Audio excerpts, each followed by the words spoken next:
सकाळी खूप घाई असते आणि घाईमध्ये अशा काहीतरी कारनामे होतात, ते पाहू शकता तुम्ही व्हिडिओमध्ये. तर आता मी पटापट अगोदरच उशीर झालेला आहे, पटापट काहीतरी नाश्त्याला रेसिपी बनवून घ्यावं म्हटलं.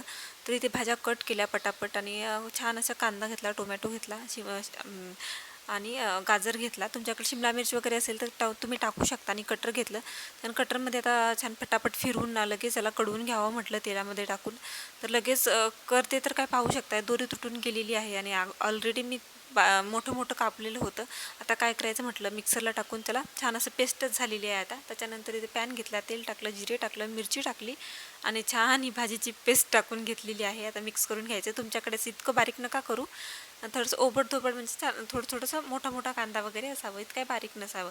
त्याच्यानंतर 15 मिनटं रवा भिजत घातला होता, त्याच्यामध्ये सगळं टाकून घेतलेलं आहे. आता मीठ टाकलेलं चवीप्रमाणे आणि खायचा सोडा आणि छान अशी कोथिंबीर टाकलेली आहे. मिक्स करून घ्यायचे. आता पूर्ण हे बॅटर आता रेडी झालेलं आहे. इथं मी घेतलेलं आहे अप्पे पॅन, त्याच्यामध्ये टाकलेलं आहे तेल.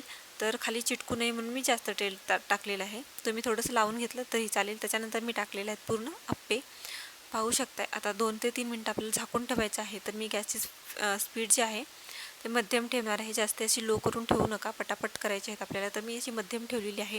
आता खालून छान भाजल्या गेलेल्या आहेत. आता त्याला पलटवून दुसऱ्या साईडने पण छान भाजून घेणार आहे. तर पाहू शकताय दुसऱ्या साईडने पण छान आता मी पलटवून भाजून घेणार आहे, पटापट पलटवून घेते आहे. तर सगळे पलटवून घेतलेले आहेत. आता आपल्याला झाकून ठेवायचं आहे आणि दुसऱ्या साईडने पण छान असे भाजून घ्यायचे आहेत. तर आप्पे रेडी झालेले आहेत. आता एका प्लेटमध्ये काढून घेते. मी शेंगदाण्याची चटणी बनवली, शेंगदाण्याच्या चटणीसोबत किंवा तुम्ही कॅचअपसोबत, टोमॅटोच्या चटणीसोबत सर्व करू शकता. खूप छान झाले होते, नक्की ट्राय करा. आणि एकदम बाहेरून जे क्रंची झाले होते ना, आतमधून छान मऊ. नक्की ट्राय करा. व्हिडिओ कसा वाटला कमेंटमध्ये सांगायला विसरू नका. आणि प्लीज चॅनलला लाईक, शेअर, सबस्क्राईब केल्याशिवाय जाऊ नका. Please subscribe. Bye bye.